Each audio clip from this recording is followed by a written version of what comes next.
시련에 대항하는 습관. 그의 부르심의 소망이 무엇이며. 에베소서 1장 18절. 무엇을 위해 구원받았는지를 기억하십시오. 하나님의 아들이 당신의 죽을 육체를 통해 나타나게 하기 위해 구원받은 것입니다. 마음을 다해 하나님의 자녀로서 선택받은 목적을 실현하십시오. 매번 기회를 잡으십시오. 당신이 구원받기 위해 할 수 있는 것은 아무것도 없습니다. 그러나 받은 구원을 나타내기 위해서는 무언가를 해야 합니다. 당신은 하나님께서 당신 안에 이루신 일을 드러내야 합니다. 당신의 입과 머리와 뇌신경으로 당신의 구원을 삶 속에서 표현하고 있습니까? 당신이 여전히 옛 방식대로 행하는 까다로운 사람이라면 하나님께서 당신을 구원하셨고 정결하게 하셨다는 것은 거짓말입니다. 주님은 당신의 삶에 역경을 허락하시고 당신이 그 어려움을 적절하게 극복하는지를 보십니다. 내가 하나님을 의지하고 담을 뛰어넘나이다. 하나님께서는 주의 자녀들을 자녀답게 만들 수 있는 요구 사항들로부터 당신을 면제시키는 일은 없으십니다. 너희를 연단하려고 오는 불시험을 이상한 일 당하는 것 같이 이상히 여기지 말라. 불시험이 오면 일어나 대처하십시오.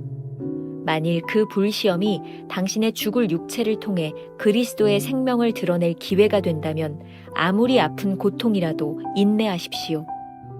더 이상 하나님께 불평하지 마십시오. 주께서 어떤 상황을 허용하시든지 영적 담력을 가지고 직면할 준비를 하십시오. 우리는 하나님의 아들이 우리의 죽을 육체를 통해 드러나시도록 해야 합니다. 인생의 유일한 목표는 그 인생을 통해 하나님의 아들이 드러나는 것이요. 하나님께 명령하려는 마음은 사라지는 것입니다. 주님은 결코 하나님께 명령하신 적이 없습니다. 우리는 하나님께 명령하기 위해 이곳에 있는 것이 아닙니다. 하나님의 뜻에 순복하기 위해 여기 있으며 주께서 주님이 원하시는 바를 우리를 통해 일하시는 것입니다. 우리가 이 사실을 깨달으면 그분은 우리를 찢겨진 빵과 부어지는 포도주가 되게 하셔서 다른 사람들을 먹이고 양육하게 하실 것입니다. 주님은 나의 최고봉 새벽 묵상, 오늘은 6월 22일 시련에 대항하는 습관이라고 하는 제목으로 말씀을 나누어 보도록 하겠습니다. 첫 번째 주제, 면제되지 않는 시련. 습관을 주제로 계속되는 이야기입니다. 구원받은 우리가 그리스도인으로서 어떤 태도로 살아가야 하는지를 매우 중요하게 얘기하고 있습니다. 우리는 마음에 대해 하나님의 자녀로서 선택받은 목적을 실현하며 살아가야 합니다. 챔버스의 말입니다. 당신이 구원받기 위해 할 수 있는 것은 아무것도 없습니다. 그러나 받은 구원을 나타내기 위해서는 뭔가를 해야 합니다. 만일 우리가 여전히 옛 생활 방식을 고집한 채로 살아가고 있다면 하나님께서 우리를 구원하시고 정결하게 하셨다라는 것은 거짓말이 되고 말 것입니다. 우리의 삶에는 늘 어려움과 시련이 있습니다. 왜 구원받은 우리들의 삶에 이런 일이 일어날까요? 하나님은 우리에게 시련이 없는 인생을 주시지 않았습니다. 시련과 어려움을 적절하게 극복할 수 있는 능력을 주셨습니다. 챔버스는 오늘 묵상에서 시편 18편 29절을 인용하고 있습니다. 내가 하나님을 의지하고 담을 뛰어넘었나이다. 이 말은 하나님의 자녀로 살아갈 때 세상에서 만날 시련을 명제해 준다라는 의미가 아닙니다. 우리가 그것을 넘어서야 한다라는 뜻입니다. 그래서 베드로는 이렇게 말을 하고 있습니다. 베드로전서 4장 12절. 사랑하는 자들아, 너희를 연단하려고 오는 불시험을 이상한 일 당하는 것 같이 이상히 여기지 말고. 하나님께서 택하신 자녀라고 해서 시련이 면제되지는 않습니다. 면제되지 않는 시련을 만났을 때 그리스도인들이 가져야 하는 삶의 습관이 이렇습니다. 불시험이 오면 일어나 대처하십시오. 만일 그 불시험이 당신의 죽을 육체를 통해 그리스도의 생명을 드러낼 기회가 된다면 아무리 아픈 고통이라도 인내하십시오.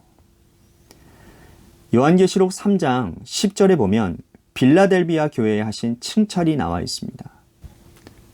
내가 나의 인내의 말씀을 지켰은즉 내가 또한 너를 지켜 시험의 때를 면하게 하리니 이는 장차 온 세상에 임하여 땅에 거하는 자들을 시험할 때라. 챔버스는 그의 책 하나님의 사랑에서 인내를 이렇게 해석을 하고 있습니다. 인내는 시험을 전제로 한다. 사람 속에 있는 것을 끄집어내어 시험한다. 끊어지지 않고 얼마나 견디는가를 알아보기 위하여 팽팽하게 당겨보기도 한다. 바이올린 줄 같은 경우 가장 높은 음은 가장 강하게 당겼을 때 난다. 인내하는 힘이 셀수록 음이 높다. 이와 마찬가지로 인내하는 성도일수록 하나님을 위한 삶의 소리가 곱다. 주님께서는 결탄코 우리가 견딜 수 없는 시련을 주지 않으신다. 우리가 슬픔과 재난과 비참이라고 말하는 것을 하나님은 연단이라고 말하신다. 우리 귀에는 불협화음으로 들리는데 하나님께서는 아름다운 소리로 들린다. 당신이 꾸지람을 받을 때 실족하지 말라. 주의 연단을 멸시하지 말라. 너희의 인내로 너희 영혼을 얻으리라. 만일 하나님께서 당신에게 쉼의 시간을 주시면 주님의 치유의 잎사귀 안에서 평안하게 쉬라. 챔버스는 시련이 올 때 일어나 대처하라 라고 합니다.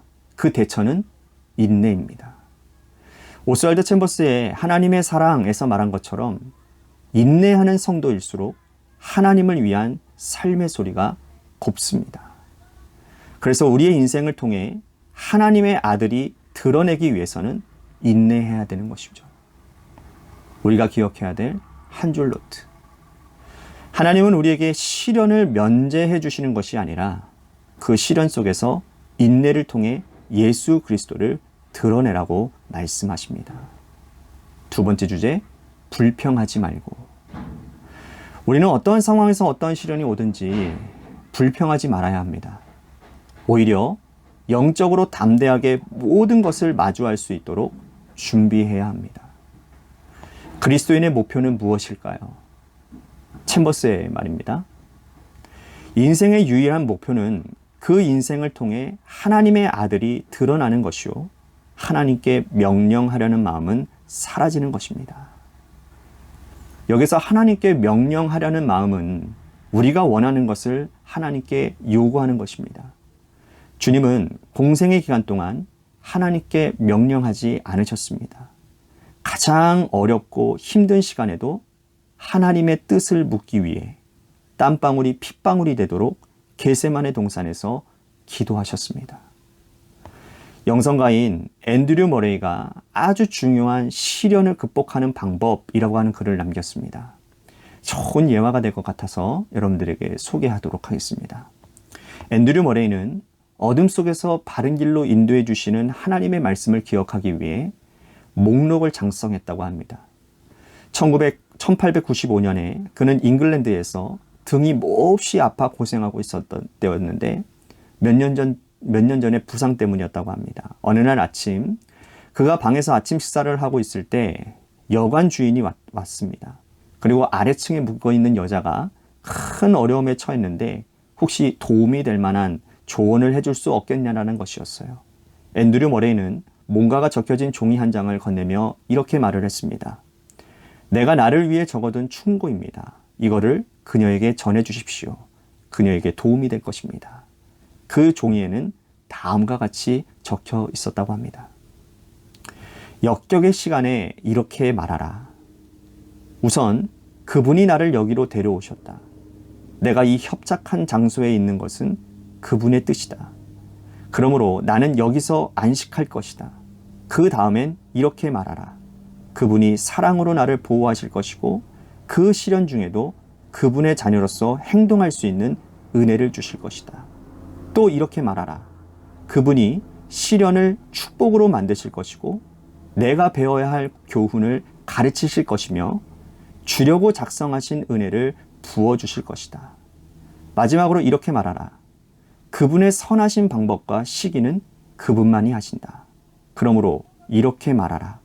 나는 하나님의 약속에 의해 하나님의 보호하심 가운데 하나님의 훈련 아래 하나님의 때를 기다리며 여기에 있다.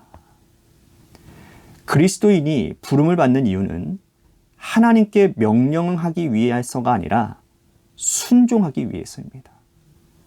우리가 하나님께 순복할 때 우리가 하는 일을 통해 하나님이 원하시는 것이 이루어집니다. 여기서 다시 한번 찢겨진 빵과 부어지는 포도주라는 말이 나오고 있습니다. 우리가 부름을 받는 이유를 깨달을 때 주님은 기꺼이 우리를 찢겨진 빵과 부어지는 포도주가 되게 하십니다. 그리고 우리를 통해 다른 사람들을 먹이고 양육하십니다. 그러니 시련이 올 때 대상하는 습관을 갖도록 하십시오. 하나님이 능히 이길 수 있는 힘을 주실 것입니다. 쉽게 포기하지 마십시오. 우리가 기억해야 될 한 줄 노트. 시련의 이유를 분명히 알면 대항하는 능력이 생깁니다. 오늘 하루 우리가 품고 살아가야 될 질문입니다. 오늘 당신이 직면한 시련 속에서 어떤 목표를 가지고 살아갑니까? 기도하겠습니다. 오늘 우리 성도들이 가져야 될 태도 가운데 시련에 대항하는 습관에 대한 말씀을 우리들에게 주셨습니다. 우리가 기억해야 될 것이 있습니다. 하나님의 사람들에게 하나님은 시련을 면제하지 않으신다라는 사실입니다. 우리가 그리스도인으로 하나님의 사람으로 살아가는 것은 시련이 면제되는 것이 아니라 시련에 대항하여 살아갈 수 있는 용기 있는 사람이 되는 것입니다. 주님, 오늘도 시련 가운데 있는 우리 성도들 기억하여 주옵시고 그들이 믿음 가운데 시련에 대항하는 거룩한 습관을 가지고 이기며 살아가게 하여 주옵소서. 오늘도 우리 가운데 함께 하심을 믿사오며 예수 그리스도의 이름으로 기도했습니다. 아멘.